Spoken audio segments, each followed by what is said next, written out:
Yes.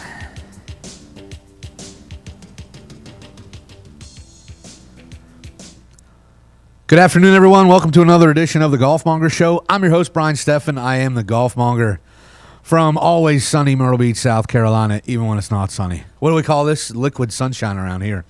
So the Players' Championship underway. See what the fifth major, as a lot of people call it. Is it going to be a same old face, or are we going to see somebody new break through? Generally, it's not a new person, but it'll be nice. I'm starting to think that we might see a surprise this week. The more I think about it, and we've talked about it all week on the various shows here, I think we're looking at don't be surprised to see a surprise up there.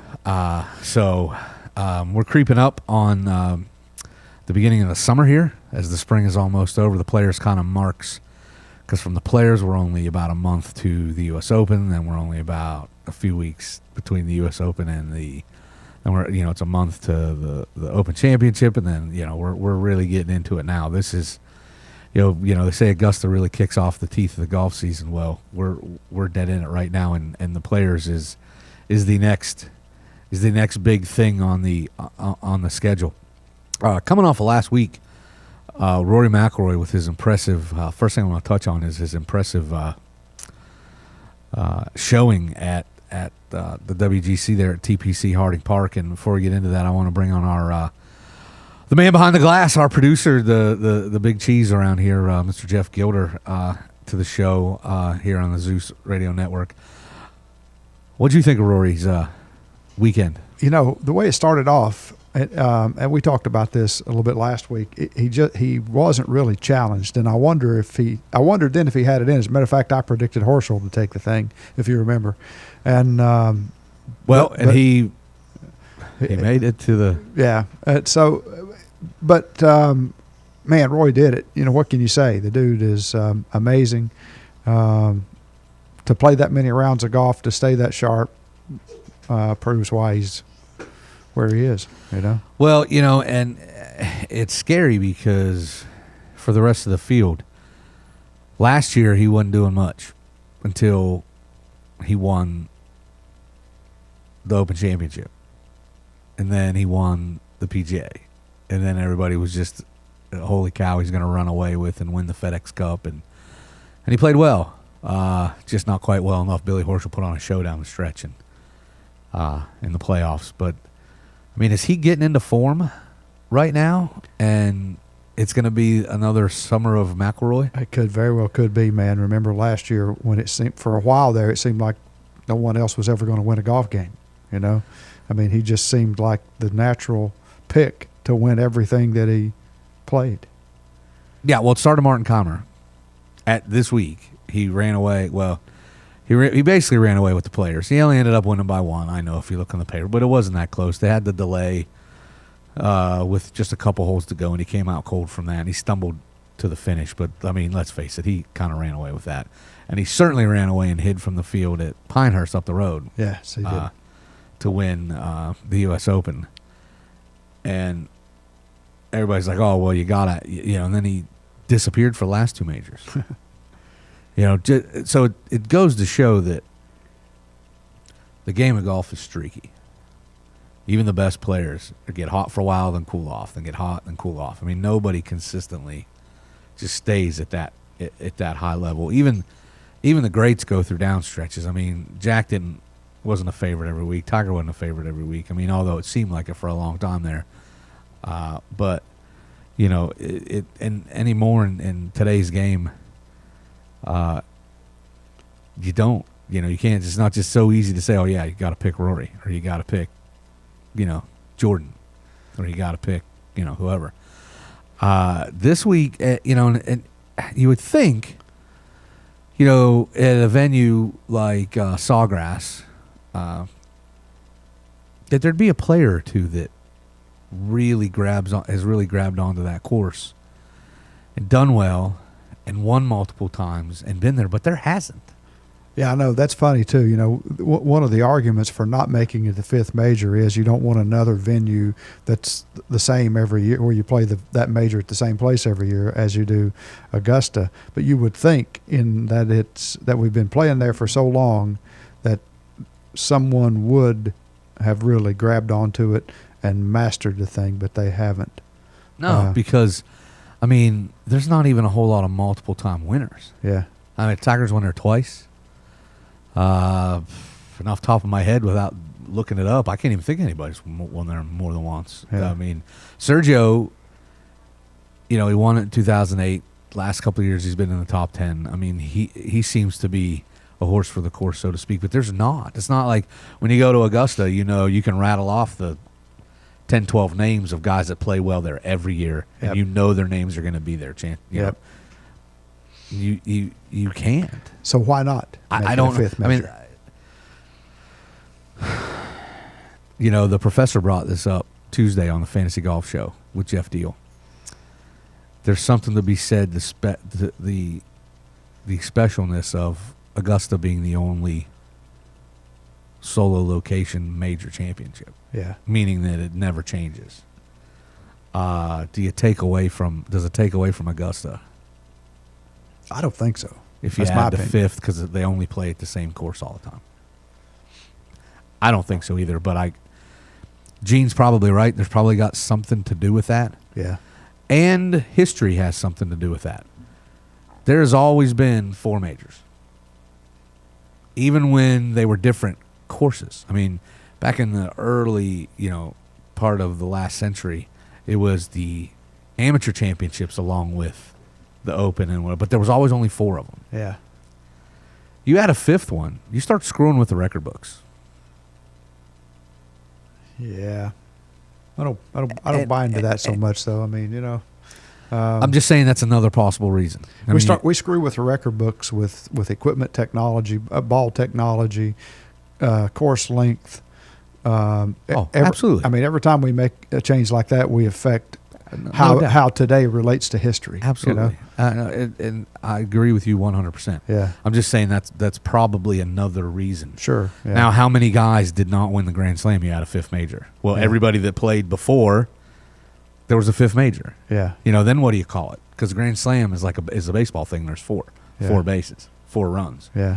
What do you call it now? What do you I don't know. Does there need to be a fifth major? I mean, is that a media thing? Or a fan thing? I mean, does it even matter? It's a golf tournament that you win. Yeah. And it's the players. And let it stand alone. It's the Players' Championship. They play in the backyard of the PGA of America, right there at Sawgrass. Just let it be. I don't know. Why do we have to categorize it? Why do we have to make it, it's the fifth major? Why? I mean, you got the WGC events. You got the majors. You got the FedEx Cup playoffs. Why does the players why can't the players just stand alone and be the best players event? Why does it have to be the fifth major? Because the LPGA has like 25 majors. Yeah, but the LPGA needs everything they can to get attention. Yeah. I mean, so are you saying we get enough attention to the PGA Tour? I don't think changing the Players' Championship to calling it a major changes anything. You don't think that brings more audience or brings more attention to the PGA? It's already got one of the best fields. Actually, probably the best field. There's probably a better field than Augusta. Yeah. I mean, those fields in the WGCs, they go by the rankings. Yeah. You don't have to get a special invitation, and you don't have like the Open Championships where anybody can qualify. Supposedly, it's an Open. You've got the best of the best right there on one of the best golf courses in the world. Does it need to be categorized? I don't think it moves the needle in a direction. I don't think it makes that event better if it's technically a major. What are these guys going to all of a sudden? It's not like guys don't show up for it. I mean, do you ever, oh, no, I'm not going to play this week? That never happens. I don't think it.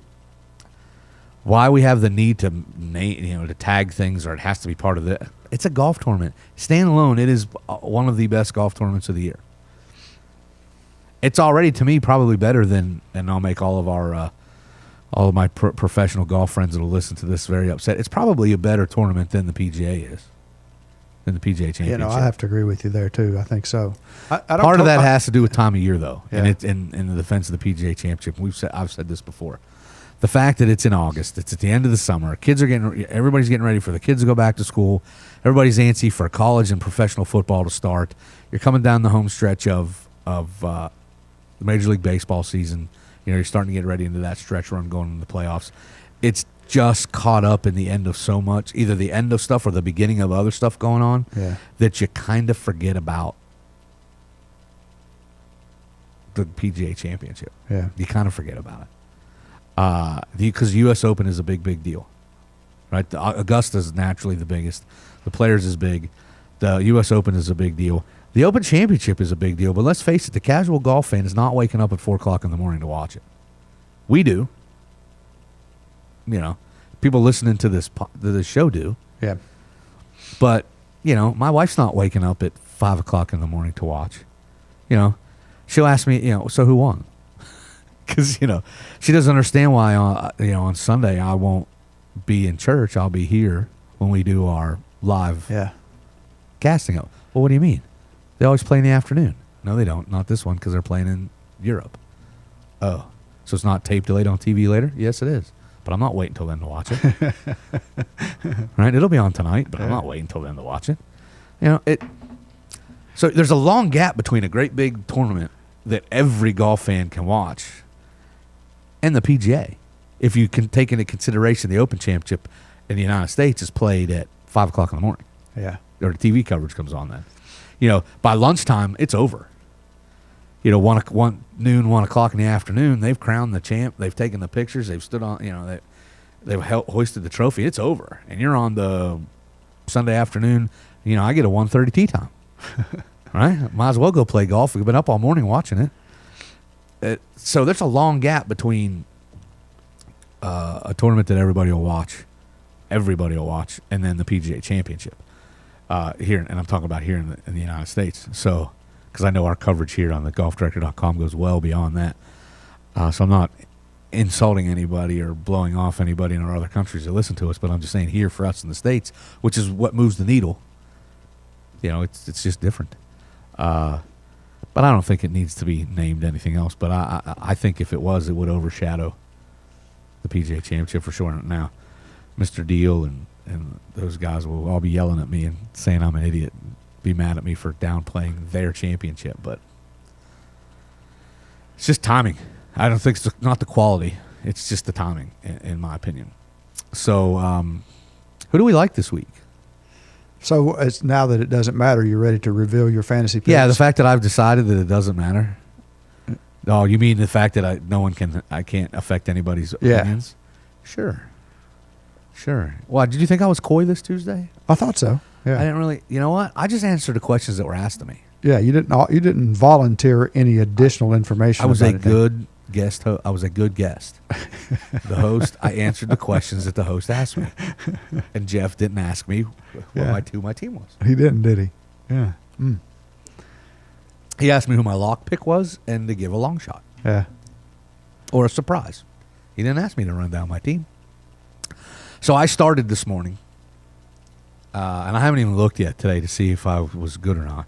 I started Jim Furyk, Dustin Johnson, Justin Rose, and Russell Henley. Huh. That's who I started this morning. And I haven't even looked. I have some of those on my team.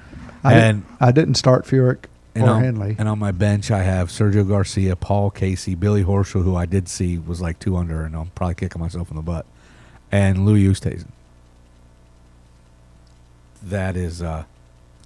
That's my team. Yeah, that's a good team. Well, Furyk always plays well down there. You know, it's hard to go against. It's hard to go against Furyk. Especially the way he's been playing. I mean, are you yawning over there? Yeah, I'm sorry, man. Holy cow. Yeah, Billy Horschel's 4 under today. I'm kicking myself for not starting him. But like most of my other guys haven't even started yet. Like my entire team, all 4 of my starters haven't even teed off yet. So I have no idea. All I can say is that Horschel's through 17, he's 4 under. I'm kicking myself for not starting him. which means I'll play him tomorrow and I'll shoot 72. That's what's going to happen. For those of you maybe new to the show, we have a fantasy league here at the station and with some other folks that we do on Yahoo Fantasy Golf, and you get 8 players, 2 from the A pool, 4 from the B pool, 2 from the C pool, and we like to chat on that. It's fantasy sports is like taking over the sports world, by the way. It is, yeah. I mean, gambling and fantasy. It seems like this year fantasy golf got a major boost too. I mean, I know it's always been around. Maybe it's just because we're playing it and I wasn't paying as much attention before. But now I see a lot more advertising for it and a lot more people talking about it. And I part of that is there's more younger, good golfers on tour. So there's more younger people getting involved in watching golf. Who do the fantasy thing. And they do the fantasy thing. Yeah. My dad doesn't play fantasy stuff at 65 years old, 66 years old. He doesn't play fantasy stuff. Yeah. He doesn't take the time, but 20-somethings, that are enthralled right now with Jordan Spieth and Rory McIlroy and Patrick Reed and the likes, they're all playing it. Yeah. Because they do fantasy everything. Yep. Their whole life is fantasy. Everything's on a computer screen anyway. The millennials, their whole life is on this. They're all going to have neck trouble. They are, and they're all going to. I think I've said this to you before. I have a friend of mine whose son is 10 years old, and he's telling him he's already beaten into his head he needs to be a chiropractor because everybody's going to be humpback. Yeah. His friends, his 10-year-old friends, and him that are all head down like this, looking at screens and be a chiropractor. Yep. I agree. I mean, because everybody's going to need it. You go into an airport or any place like that and just look at the people with their heads down. Oh, we're all guilty of it. Yeah, we all are. It's the way things are. It just is now. Just maybe the savior for all that will be Google Glass when we don't. When you get it. Oh no, you know what scares me to death about that? You know how many people are going to run into things, walk into traffic. You're going to read about people getting hit by buses and stuff. By the time we have that, we'll have the sensors on it like the cars have now, You think? Yeah. I think you're giving us too much credit. Listen, there are a lot of smart people out there that know how to design these things, right? Yeah. The big problem is the people using it are all idiots. Yeah. I mean, there's idiots like me that I'll put those glasses on and I'll be reading an article and I won't pay attention to them walking into the middle of the street, and get buzzed down by a car. That's what scares me about the Google Glass or the eyeglasses or whatever you want to call them. It's not good. It's a terrible. This golf. You see the commercials for the cars where it'll brake for you. Yeah. Yeah, we had a discussion on one of the shows today about the new Tesla that just it'll come to you. You can press a button and the car will drive to you, and it'll basically drive itself. That's awesome. From sensors. So when I am at the end of my drive, walk out of the grocery store, and I hit the button and my car starts driving. Is it smart enough to see a kid run out between the cars? It's got sensors that'll stop it, yeah. Are you sure? Well, if they work. I was going to say, are you sure about that? No. I mean, I'm not sure about anything. That's what I'm saying. But I just hope that the sensors that you have in your Google Glass keeps you from walking in front of a bus. That's not going to... because then we wouldn't have a golfmonger. Well, yeah. We would have them... there would be a different show, and it would be in memory of. Yeah. Yeah, we'd have to have something else in your slot. We'd have to have something else, yeah. This is a picture of me right here on the desk. But, no, I mean... 20 minutes of silence. Which never happens with a golf monger. Never 20 seconds. Listen, there's 20 seconds. Never 2 seconds. Now, 2, because sometimes I can't. Because there's one thing about having a golf monger in the house. What's that? There's plenty of opinions. There is a little bit. Yeah. A little bit.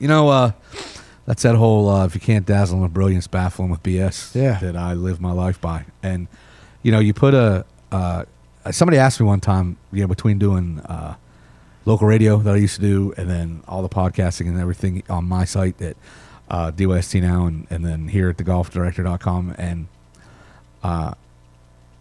do you like it? And I'm like, listen, you put a microphone. I don't know how to do any of it. I know how to put the microphone on my face, put my earplugs in, and say, Jeff, can you hear me? Is it time to start talking? And as soon as you give the I can hear you and the countdown, lights are on. It's on. It's time. Yeah. Right? I don't. There are more times than not, and I think I've probably admitted this before. I have no idea what I'm going to talk about when the light comes on. I think that's the beauty of this kind of stuff, and guys like you that can do that. You're so passionate about what you do that there's always, pick a subject. Let's go. Yeah, let's talk about it. And we could turn this off and start the next show and talk about football. Yep. You want to talk about Tom Brady's balls? I mean, what do you want to talk about? I mean, that's a whole nother thing for a whole nother network and discussion. But, when are we going to find deflated golf balls? Yeah, who knows? Or guys scuffing their golf ball? I mean, problem is there's nothing.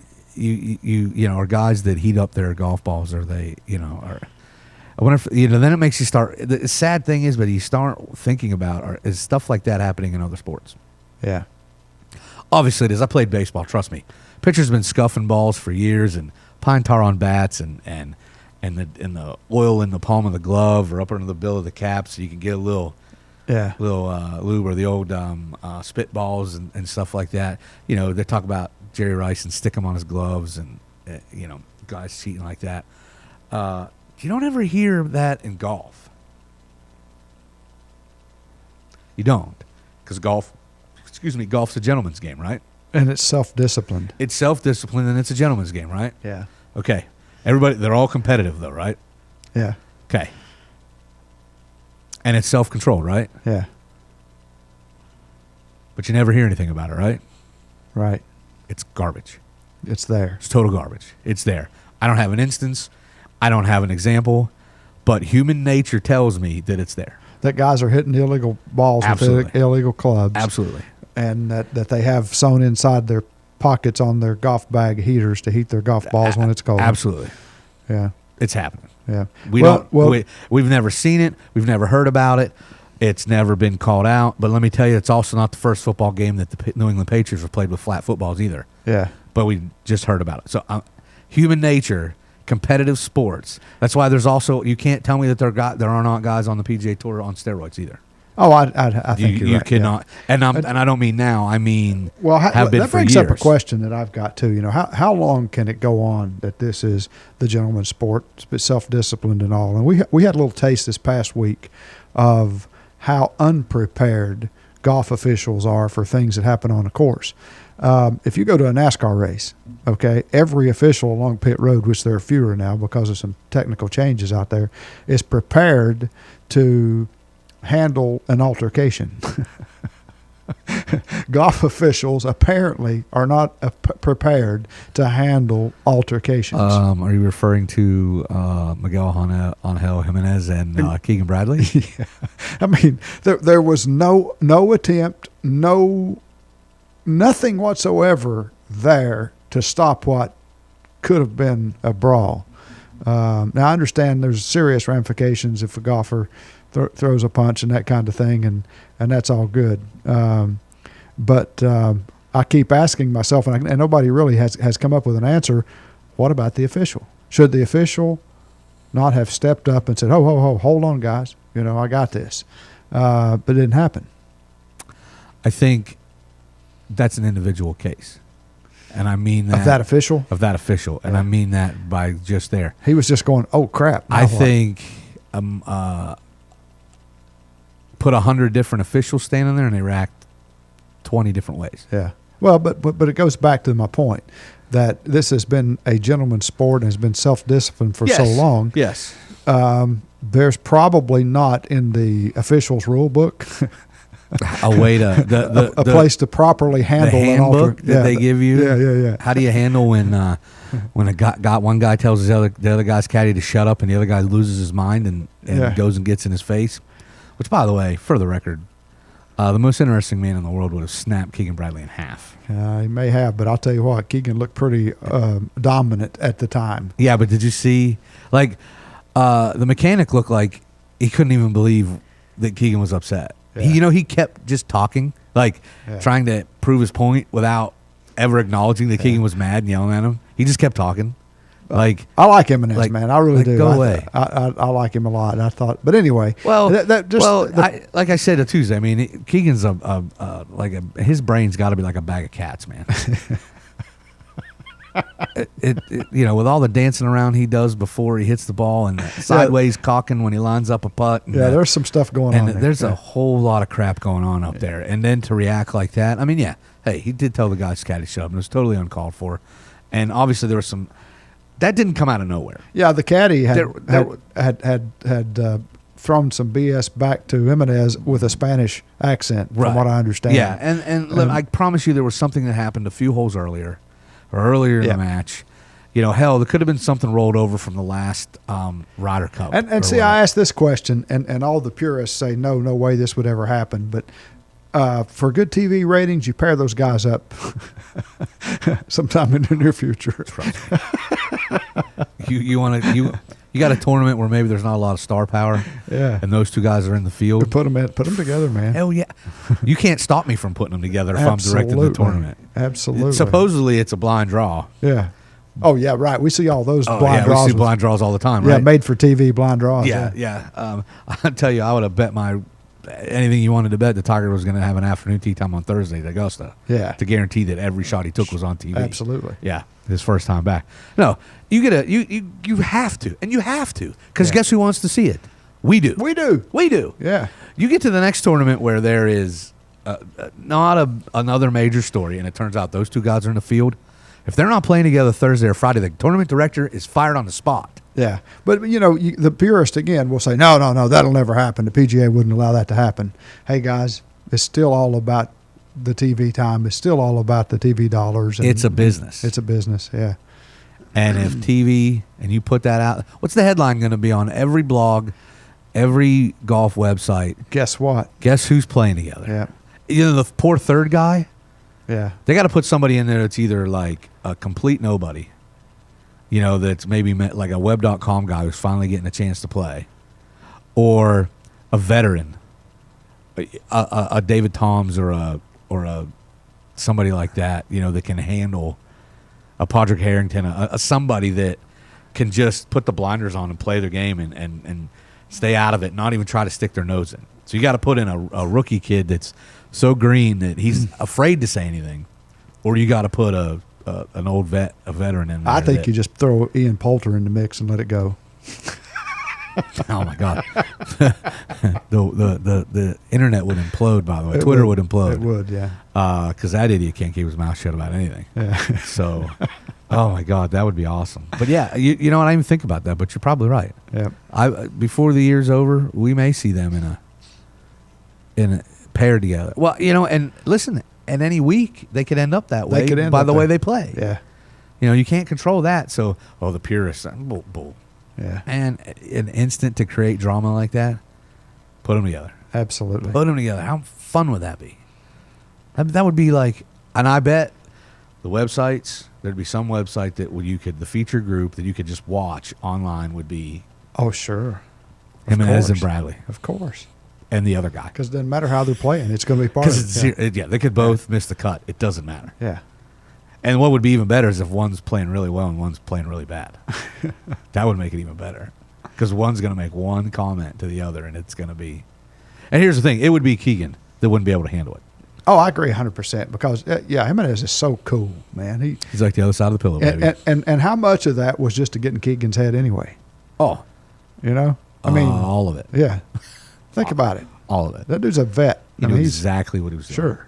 He knew. And like I said, there was something a few holes back that happened that he just kind of put up here in the old memory banks and said, "Yeah, I'm going to pick my spot. I'm going to take this little punk and I'm going to show him how to play this game, this match play game." Absolutely. That's all the time we got today. What a fun discussion. It was fun, man. I enjoyed it. I always enjoy the show. It's cool. Oh, I look forward to Thursdays. And I get to participate. That's week. cool. Yeah. Well, I'll let you. Unlike some of the other. I know. But anyway. Yeah, they don't. The good. If they could control my mic, they'd keep it turned off. Hey, I'm just glad you keep mine turned on. They don't like it when I interject. Yeah, I'm just glad you keep mine turned on. Hey, no problem, buddy. Well, today's show and all shows here on the Golf Director Radio and TV are produced and broadcast by the Zeus Radio Network for thegolfdirector.com. When visiting us here at the Golf Director, be sure to check out our featured golf course pages. You can find up-to-date information on course condition specials and much more. When you need help with your next vacation, Call our man Dave in the back. Hashtag just call Dave. 844-464-6531 is his number, and he'll hook you up. All our TGD programming is archived for listening and viewing on demand. If you want to catch up on a show you might have missed, click on the TGD Radio and TGD TV tabs in the menu at thegolfdirector.com.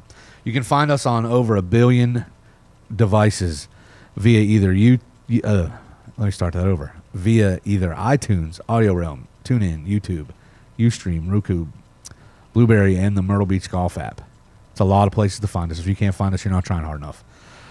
Again, this has been the Golfmonger Show. I'm Brian Steffen. I am the Golfmonger. Jeff, the producer, the man behind the glass, keeping us on the air. Thank you very much. Thanks, everyone, for tuning in. And as remember, keep it in the short grass.